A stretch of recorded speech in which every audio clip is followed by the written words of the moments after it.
On the latest of our BRM Zoom locked down interviews, I'm chatting to Tim Dunn. Now, most of you will have watched the series The Architecture the Railways Built, which Tim fronted. But of course, he's been interested in all sorts of architecture over the years, including, he says, digging out a little booklet of model villages as well. So you've got quite a background in all this sort of stuff, Tim. What got you started? Yeah. What got me started, golly, well, I suppose my dad was a chartered surveyor, and so I was brought up with a love of buildings and just being taken around interesting buildings, day to day. And at weekends, I was surveying stuff, various banks and organisations. So I got to inside factories and things. And because he used to work for British Rail before he had me, he used to take us to places we probably shouldn't normally go. So we were based in Buckinghamshire. So we used to go to Old Common quite a lot, the old depot as it was then, and it had a jelly sort of decaying buildings. So I have memories of having Dad's BR hat on, and I was tiny at this point, and taking me around buildings. There's a Western in there and some 47s and DMUs and stuff, and just sort of romping around these old buildings, and just trying to understand why they look like they do. I always loved railways. I've always loved railways since I was tiny. But it's that, for me, it's very much the design of the buildings that go with them. Because I love design and architecture, and just learning why does a building look like it does? Why is it been shaped like that? And what is that building for? And why has somebody crafted it in that way or designed it in that way? It's endlessly fascinating. And so, I mean, how did this fascination that I think a lot of us have of old buildings and architecture and that sort of thing, usually the crumbling ones, if I'm honest, how did that become a TV series? It's an interesting story. I suppose it's because again, growing up, I was influenced by television programs, inspired by them, like all sorts of, like The Train Now Departing, of course, 20 years after the end of steam, and it made me realise there was obviously great television potential in railways, and stuff since then, non-railway stuff. There's been lots of programs about buildings in the 80s and 90s. I remember there was One Foot in the Past, for example, which was a fab series fronted mostly by Kirsty Walk, and with lots of things with Dan Cruikshank in it as well. Wonderful architectural historians getting involved. And they told the stories of interesting buildings that you'd never normally think of. Or Lucinda Lambton as well. She was still is a great writer on follies and unusual Georgian architecture in particular. She and others showed that there was, interesting stories to be told behind the scenes. If you look at a building and how a building learned, how a building has changed or developed.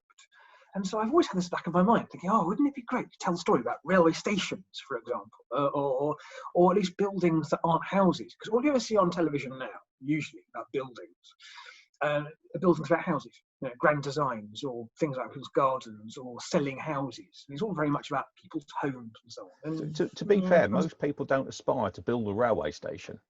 It's only oddballs like you and me that do that one. That's very true. I've designed a full-size engine shed in the past. Say quarter size at the model village. I just always wanted to see more stories told about these buildings, because I've been involved in architectural heritage and conservation for quite a long time, and helping campaign to save certain buildings. And when you go behind the scenes and you learn why, the history of these buildings and the story of the building, of the people that built them, they're so interesting. And the railways are full, as you know, of wonderful buildings, and not just stations. So I got chatting to a friend of mine who works in the industry, in the rail industry. He said, you should be a friend of mine. She makes television programs. And Tim, you were on a program, weren't you, a few years ago, called Train Spotting Live, which I did about 3 or 4 years ago. And that was great fun to do. So I just happened to have a chat with this production company, and they went, this is interesting. Railway architecture, that sounds interesting. And a few weeks later, I had a phone call saying, are you free for 6 weeks to make a program about this? It was 10 episodes. And by the way, do you know any things that might want to be on it? So I gave them a very long list of buildings that I thought were interesting. That sort of brings me on to my next question. That we've seen you heading around the countryside looking like having a really, really terrible time And Oh, what a bad day at work. oh, Yeah. I hated every minute, every minute. And covered it up very well. Go on then. This is interesting because I want to know what your favourite building in the series is, and in my head, there's two potential ones there. Go on. What do you think the potential ones are? I'm intrigued. Well, Given you've seen what you've seen. I'm going to guess that you're either going to go for the signal box or St Pancras, but more likely St Pancras Station. You may well be right. I'll say this. There are 3 episodes left. So if you're watching this later on, we filmed this on what? Can we say what date we filmed this? Yeah, you can. On the 12th of June. Yes, we've still got a few to go, but by now everybody will have seen them all. So should we shout spoiler alert then, because you're going to finish on something really exciting? Well, I don't mind saying what was coming up next, because you know, over the series there are what I think in total about 46 individual buildings across 10 episodes. Some episodes we do like sort of 6 buildings in certain sort of areas. Like, and the last episode we go to, just got down on my little list, my trusty list that's been with me for 10 weeks. So literally just by my side of my television just here, so I can. The very last episode features the Great Western Railway Village at Swindon, and of course that is an entire model town, a full-size model town, designed and started by Brunel, and I adored every minute I spent there, and that was genuinely fascinating to see how a little town had been built to supply the works at Swindon for its staff, and different ways the buildings were constructed for different levels of employee, and how they had to build a hospital and a hospital fund, a medical fund to support any injuries that happened in the works. It became one of the models for the NHS going forward, and the Victorian baths and a church and the Mechanics Institute, and then there's the water tower. I mean, it's just fascinating stuff. But I think of all of them I went to, I think so far, ones I've seen so far, probably St Pancras is my favourite to be in and experience, because I'm in it quite a lot in normal times. I'm quite often to be found in 1 or 2 of the bars on a Friday evening with friends, because I don't live too far away. But yes, the signal box in Shrewsbury, I think, is probably one of the all-time exciting things I ever have got to go and see and experience, because I've seen it since I was a kid, and to go and actually operate those levers, it's just a privilege.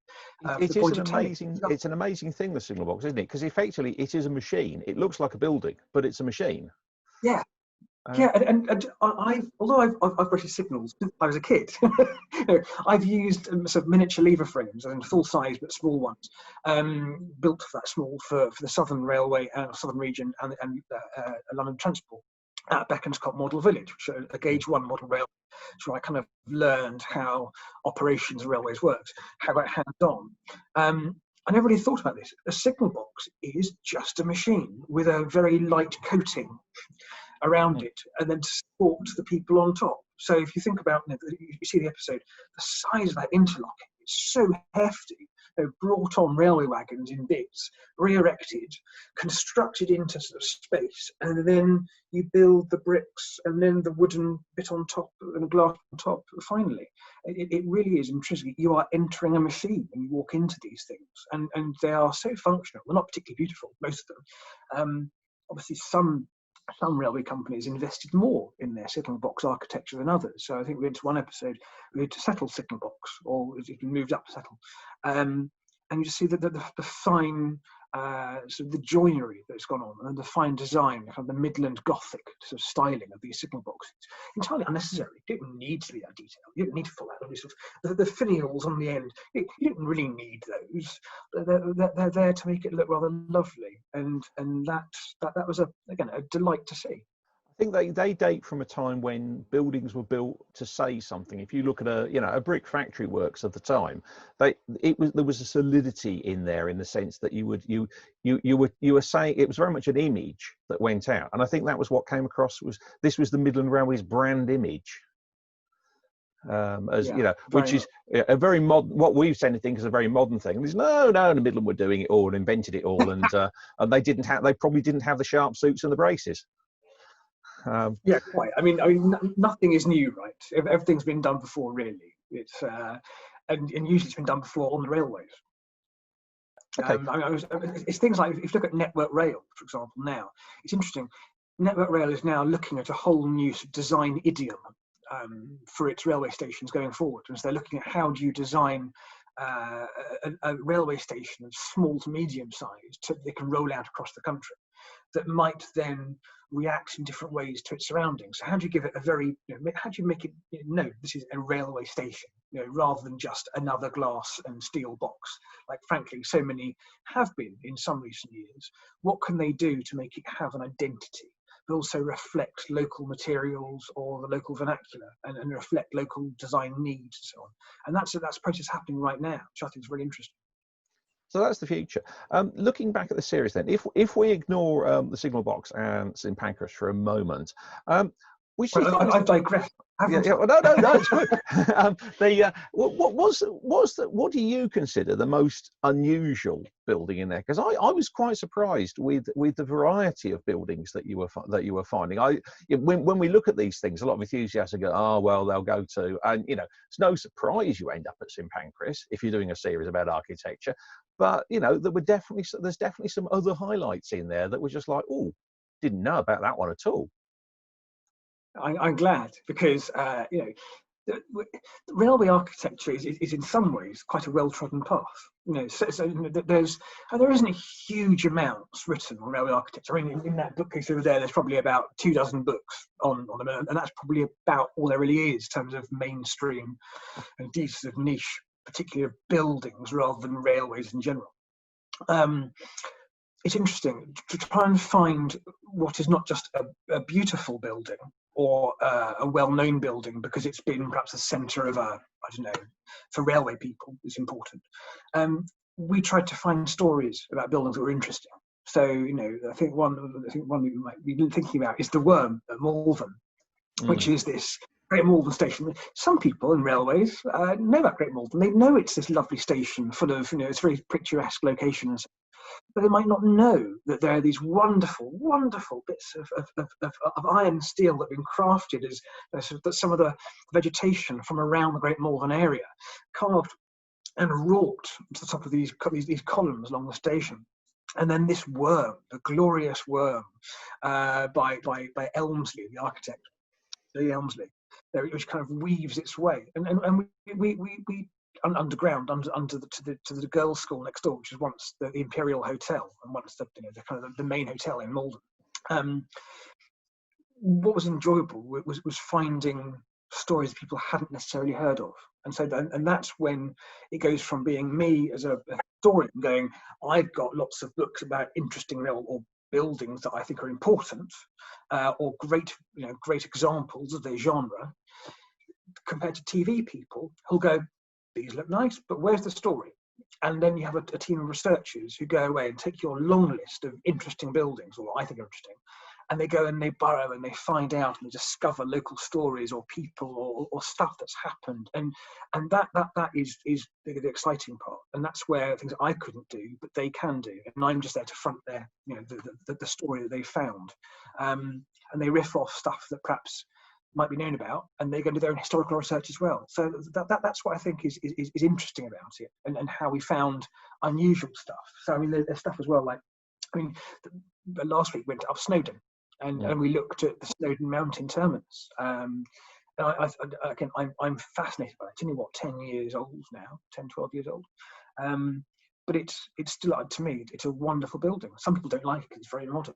Some people it's hardly even a station, it's a visitor centre. Well, it is, but it is also the station. They sell the tickets, and it's all been brought up by the railway. So it is architecture the railway's built. It was literally built by the narrow gauge railway. It must have been a hell of a job to take all that stuff up there. You were talking to the architect. It's very interesting that as well as building a building that wasn't going to fall down in the wind and the rain and the snow, because I believe there's some poor weather up there to be had, he's got to load it all in the back of a train as well. Yeah, I mean, even Settle to Carlisle line, of course, right? So a lot of the stuff getting on Settle to Carlisle, most of the building materials for that railway line, in fact, most railway lines, it comes in by rail. So you've got to think, what buildings can you construct using artifacts and items that that can come in on the back of some railway wagons, because that's your way in and out of your work site. So it's these constraints of how a building's constructed and how does somebody conceive them and then execute them, because there are so many constraints. Being on a live railway line as well, another reason, brand new railway lines now, it's quite hard to do maintenance and build new station buildings or repair old ones, because you've got to think about, do you put up scaffolding? And if so, does that take a platform out of use? Do you have to build a new platform down the end? So it's all about how do you, maintain and create buildings in a live operating environment, and that can be quite interesting. So with all this stuff going on, I've got to ask, what are the chances of a second series? And can we all rush to you and say, Tim, you really need to go to and suggest places? Well, second series. I mean, let's get the first out of the way first, shall we? We just had episode 7, so there's we're not looking into second series yet. But that is not to say I'm not interested in hearing about ideas for other places to go across Europe, or indeed in the UK, because what's been so interesting actually has been people saying, "Oh, have you heard of this thing?" And I've been going, no, I haven't heard of that. That's really interesting. And again, the producers I do know do scour my Twitter feed on a daily basis to seeing what's popped up, because there are so many great stories of buildings. Maybe in my long list of 250, and the producers, they also came to as well and went, "Tim, how did you not know about this?" And I was like, "Oh, of course. Why didn't I think of that?" And I'm just going down the list here to just go down the list of things. And I came up with a lot of these, but they found out much more than I could possibly ever know about. But there are some here that I just didn't know were so interesting, like Surbiton, for example. I mean, I've been through it a number of times. Like, oh, that's very attractive. I never stopped off at it to kind of look into its history, and I know vaguely about it. But we got a chance to tell the story about the Southern Railway electrification at the same time, and its rebranding. And it's a lovely story. And it's all tied into the design of the station. So if anyone's got ideas that aren't just, oh, it's a nice, pretty building, but it's a really interesting building and shaped because of that, because something happened, or designed to fit that because that person was coming, or whatever it might be. I'd love to hear. I'm all ears for that. And if it isn't even for television, it's always good for a tweet, or an article if I'm writing about stuff for the press. It's always interesting. Because there are also places that we didn't get to go to. There are the ones that got away, should we say. Is there any go on, if you had to pick one for the second series, where would you go? Where didn't you quite make it to? There are two that really annoyed me, and really annoyed me, and they were factored in. And the reason it annoyed me is because they were out of our control, completely. Well, there's three actually. There's three. There's one, Scotland. Scotland. All of Scotland. And the reason it's got evaded us is because at the time, the people, unfortunately, because of other pressures of filming other television programmes, other things going on, we couldn't make our schedules fit with the Scotland network, and so we couldn't make a time would work practically. So we couldn't do the ones I wanted to do in Scotland, which I won't talk about just yet because I'll keep this a surprise. But the ones I was quite vocal at the time, I was so irritated about. One was the Severn Tunnel, and a very nice man who runs Network Rail, or the chairman of Network Rail, had managed to get us access to go down the Sudbrook pumping station on the Severn, to go down that shaft in a little lift and go and look at the Great Spring, and see why the pumping station exists and see how it works. And day before we were down there, or 2 days beforehand, it got pulled because there was an unusually high rainfall, I think it was, and had to do some urgent maintenance work to get it ready to be pumping again. So we couldn't go down there because it was going to be unsafe to do it. And so then we had lined up instead, and then the Network Rail team was so good. They're like, we've got an alternative for you. We've got Bristol Temple Meads. And of course, that's a fabulous station. And everyone watching this will know what a fabulous collection of buildings Temple Meads is. You know, it's got the mock Jacobean original Bristol and Exeter Railway stuff. You've got the hammer beam Tudor building, the old Brunel terminus, and then you've got the larger curved one, the new 30s platform. Oh, it's just, there's even narrow gauge railways underneath the under the concourses. I mean, it's a fabulous collection of buildings. And the night before we were going to go down there, the Extinction Rebellion protests started in Bristol. And so because the protests were so close to the station, reasonably, the security staff were like, don't really want to have too many film crews around as well, because we'd rather focus our resources on looking after the passengers. So we had to go, sorry, we can't do it. So I missed out 7, Sudbrook and Bristol. So I'd love to go back there again. I'd love to go and do those. Plus, I mean, just dozens, if not hundreds, across Europe that we had on long lists and wanted to go and look at. Just there's so much more to explore. Great. Well, we've got all hope for a second series now. The series, as you're watching this, the series has just finished, but it'll still be available on catch up on the Yesterday channel, and I'll pop the URL on there. Well, thank you very much for your time, Tim. It's great to talk to somebody who's an enthusiast, and you really do come across as a proper enthusiast, one who cares about this stuff. Well, yeah, I guess it's important to care. It really is, and it's a real privilege to be asked to do these things, and also let experts speak, because you know, it isn't just me.